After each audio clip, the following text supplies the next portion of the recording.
Hello, কেমন আছো সবাই? আশা করছি খুব ভালো আছো। আমরাও আছি। ভালো আছি কি খারাপ আছি সেটা আমি বলতে পারছি না। এখন এমন একটা পরিস্থিতিতে আছি। তো তোমাদেরকে আছে আমার একটা প্রশ্ন আছে, যেটা আমি তোমাদেরকে করতে চাই। তোমরা উত্তরটা অবশ্যই কমেন্টসে জানাবে। ফুল ভিডিওটা দেখার পরে মন্তব্যটা করবে। তো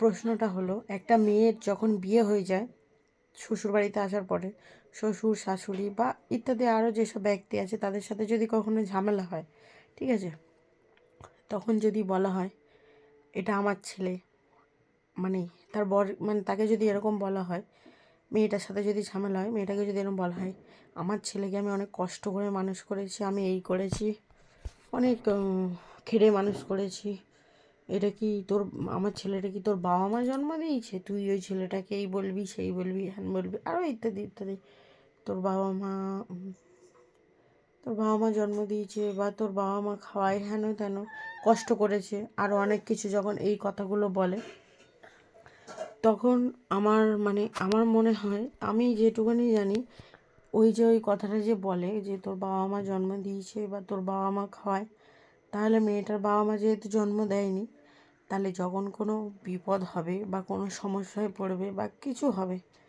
তখন তাহলে ওই বাবা মার কাছে টাকা চাওয়ার বা কিছু জিনিস চাওয়ার অধিকার থাকে না। তার বাবা মা তো জন্মই দেয়নি। এই যে প্রত্যেক কথায় বলা হয় তোর বাবা মা জন্ম দিয়েছে, আমি অনেক কষ্ট করে আমার ছেলেকে বড় করেছি, অনেক কষ্ট করে আমি মানুষ করেছি, তাহলে মেয়েটার বাবা মা কষ্ট করেনি, চেয়েছে ওপর থেকে এমনিই পড়ে গেছে, ঠিক আছে। ছেলেটার বাবা মা একলা কষ্ট করে মানুষ করেছে, মেয়েটার বাবা মা কিছু করেনি। দ্বিতীয় কথা হলো এটাই, যেটা প্রশ্নটা হলো যে ওই কথাটা যখন বলে যে আমি আমার ছেলে, তোর বাবা মা কি জন্ম দিয়েছে, মানে যেহেতু মানে মেয়েটার বাবা মা যেহেতু জন্ম দেয়নি, তাহলে কোনো বিপদ হলে অসুবিধা হলে সমস্যায় পড়লে মেয়েটার বাবা মা কিছু দেবে না, মেয়েটার বাবা মা তো কিছু দেওয়া সাজে না, তাহলে সমস্যা ছেলেটার বাবা মা দেবে।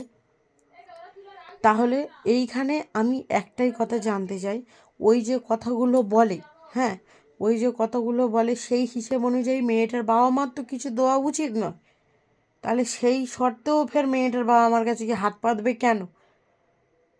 তোমাদের মন্তব্যটা জানো, তোমরা বলো যে এই কোনো ঝগড়া যখন হয়, প্রত্যেক কথাই যখন মেয়েটার বাবা মার বাড়ির লোকের ধরে টানে, মেয়েটার বাবা মার বাড়ির লোকের ধরে যখন টানা হিজড়া করে, আবার মেয়েটার মানে কোনো বিপদ হলে মেয়ের বাবার মার কাছেই ছুটে যায়, তাহলে এইসব ব্যক্তিকে কী করা উচিত, কীরকমভাবে শাস্তি করা উচিত বা কী বলা উচিত সেটা বলো, তোমাদের মন্তব্যটা বলো।